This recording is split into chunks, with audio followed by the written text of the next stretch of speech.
we have illustrated by this example that we got a unique solution, and unique solution is x equal to 1, y equal to -1, z equal to -1.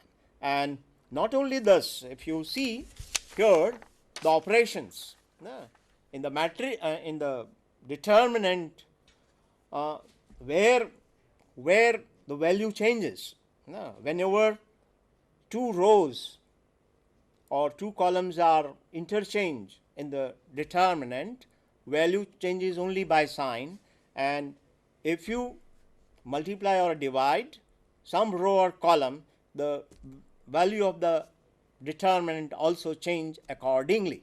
So here in this we have only at 2-3 places we have changed. So two places we have changed the sign, and in one we divided by 9. So the value of the determinant also you can immediately know the moment you get the row reduced echelon form. And here not only that we have solved the given system of equation, as a bonus we got the value of the determinant also, and the value of the determinant is 9, which is not 0. And we also got that the matrix is invertible, unique solutions, determinant is not 0, and the value of the determinant also we got, and by the way we got the solution also. So that's the beauty of elementary row operations. You can get many solutions in one stroke, and that's why not only in mathematics but computer sciences, in other fields of area, almost all areas of life sciences, sciences, arts, commerce, everywhere you need matrices. So this is just an illustration. Second illustrations, let us see. And on the screen you see the second problem. You just see second problem. Now the equations, three equations are given, simultaneous equations are given, and that is again an NH system of equations. X plus y plus z equal to 6, x plus 2y plus 3z equal to 10, and third equation is x plus 2y plus lambda z equal to mu. Now we are interested that when it gets no solutions, when it gets unique solutions, and when it has infinitely many solutions. So let us start. First we write it into the augmented form, matrix equation, and in the augmented form. So the augmented form of this NS system of equations, you get on the screen, you can see 1 1 1 6, that is from first equation. From the second equation you get 1 2 3 10. From the third equations you get 1 2 lambda mu. So this is the augmented matrix of the given NS system of equations. Now we operate two operations together, from because our ultimate goal is to go to the identity matrix, at least try to get identity matrix. For that we first operate R3 minus R2 and R2 minus R1. From third row we are subtracting second row, and from second row we are subtracting first row. If we do that, what we get, just see, you see in the as a third row 0 0 lambda minus 3 mu minus 10. Second row nu is 0 1 2 4 and 1 1 1 6. Now let's come to the third row. Now if just see the third row, if lambda minus 3 is 0, that is lambda equal to 3, and mu minus 10 is not 0, that is mu is not equal to 10. So, if lambda equal to 3 and mu is not equal to mu is not equal to 10, in that case the third row gives 0x because first column of x, then second is 0y plus 0z equal to, okay, mu minus 10 is, let us call that k. So, k is not 0, k is not 0. Left hand side is 0, left hand side is 0, right hand side is not 0. So, we have a very absurd result that 0 is not equal to 0. So, that impossible thing, and that's why lambda equal to 3 and mu not equal to 10, then we don't have any solutions of the given NH system, and that is the NH system is inconsistent in that case. So, solution set is empty set. So, now we come to the second case where suppose lambda equal to 3 and mu equal to 10 both. So, lambda equal to 3 and mu equal to 10.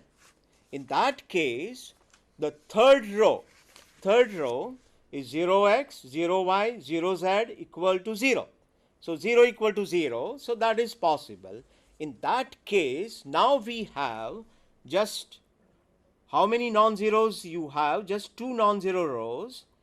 Now, we have 2 non-zero rows, first and second.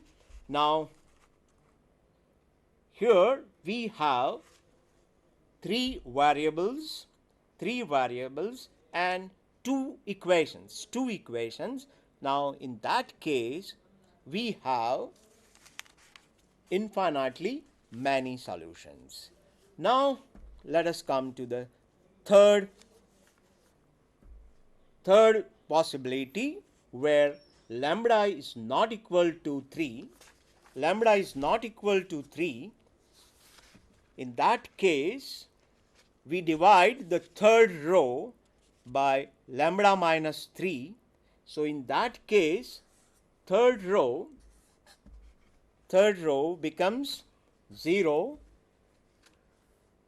0, 0, 1, mu minus 10 upon lambda minus 3, that is k, let us call that m. So, mu minus 10 upon lambda minus 3, because lambda is not equal to 3, we can divide. So, third column is 0, 0, 1 and mu minus 10 lambda minus 3. So, in that case, second row, when you operate this two operations, the operations are, from the second row you subtract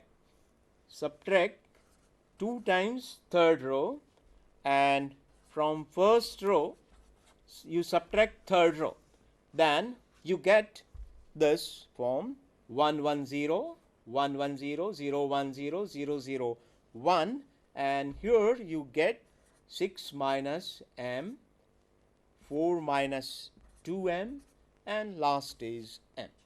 Now, here you just see the second column. Now we operate R1 minus R2. In that case, the first element of the second column becomes 0 and other remains as they are, and in the first row, in the constant, you get 2 plus m. Instead of 6 minus m, you have 2 plus m. So, in that case, we got the identity matrix 1 0 0 0 1 0 0 0 1. So, the given matrix A, that is the matrix of coefficient, is reduced to identity matrix. That is, you have the matrix A invertible determinant is not 0, and you have the unique solutions, and unique solution is from first column x is 2 plus m, y is 4 minus 2m, and z is m, where m is mu minus 10 lambda minus 3. So here we got unique solutions. So three cases we have discussed depending on the values of lambda and mu. So we have here either no solutions, or infinitely many solutions, or unique solutions. Now just see on the screen. Now we come to the second part, that is geometrical transformations. Geometrical transformations. Now we have many such operators, but mainly we'll discuss 5. One is stretching along x-axis or horizontal stretching. We denote that by, just see on the screen, horizontal stretching or stretching along x-axis, that we denote by Sx, and the matrix corresponding to it is alpha 0 0 1 0 1. And same way, second is stretching along y-axis or vertical stretching, and we denote that by Sy, and that is, you just see on the screen, 1 0 0 alpha. Okay. Then second is reflection. Now you can have reflections in the x-axis or reflection in the y-axis. Now we denote reflections in the x-axis is Rx, and the matrix corresponding to it is 1 0 0 minus 1, and reflections along y-axis, in the y-axis is minus 1 0 0 1. You can see on the screen. Now third, that is shear, SHEAR. Now there are two kinds of shear. One is we denote by shearing along x-axis, and the matrix corresponding to that is 1 1 0 1, and shearing along y-axis, that is 1 0 1 1 1 1. So here now the third is projection. Fourth is projection. Projection also on x-axis. You can have projection on x-axis and projection on y-axis. So you have some point xy in the coordinate plane or square. You have projections on x-axis. This is x-axis, this is y-axis, this is origin. So you can have projection on x-axis and projection on y-axis. This is projection on y-axis, this is projection on x-axis. So the matrix for that is, next is fifth, that is rotations through an angle theta from the x-axis, that is positive direction of x-axis. If theta is positive, we move along anti-clockwise directions. If theta is negative, then we move along clockwise. So positive directions, if positive, theta is greater than 0, that is anti-clockwise directions, and if theta is negative, then it is clockwise directions. Just see on the screen. Now we have for that, if theta operations r theta, r theta is cos theta minus sin theta, and sin theta cos theta. This is the operator when you rotate theta angle. Now just see on the screen. Next. Now we take some object, let's see, E. Okay, so the symbol, English letter E we use.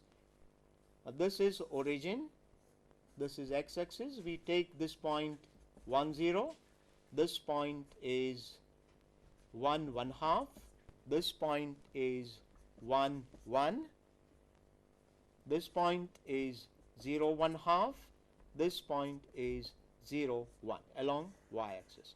So we take this English letter E and we operate now one by one the operations. The first operation is stretching along y-axis. Okay, stretching along y-axis. So in that case, now if you see the operations, that is 1 0 0 2, if you take this, then on the screen you can see the effect of these operations are x. Just next slide. Just see this letter E is double vertically. So horizontal length remains the same, but vertical length it becomes size 2 units double. So it is double the size. Then we operate second operation together. So just see on the screen, that is the second operation is reflection in the y-axis, ry. When you take the reflection of the stretched E, when you take the reflection in the y-axis, you get the final resultant image as shown on the screen. Okay, that is the inverted E. Okay, or in mathematics you can say there exists. Okay, there exists. Okay, there exists. So E becomes there exists. Okay. There exists symbol. So now the next is let's see the operations, the effect of transformations on E, and that is rotation through rotations through the pi by 2. And the matrix is, when you take theta equal to pi by 2 in our cos theta minus sin theta and sin theta cos theta, substitute theta equal to pi by 2, you get what you see on the screen, because cos pi by 2 is 0 and sin pi by 2 is 1. So the matrix becomes 0 minus 1 1 0. Now this is the result, the matrix form of the rotations through the angle pi by 2 in the anti-clockwise direction. Now you see what is the result of this operations. E, the original E was here. Just see the original, and the resultant is on the screen. Okay, so it has changed. It has changed from E. That letter E is fallen on the negative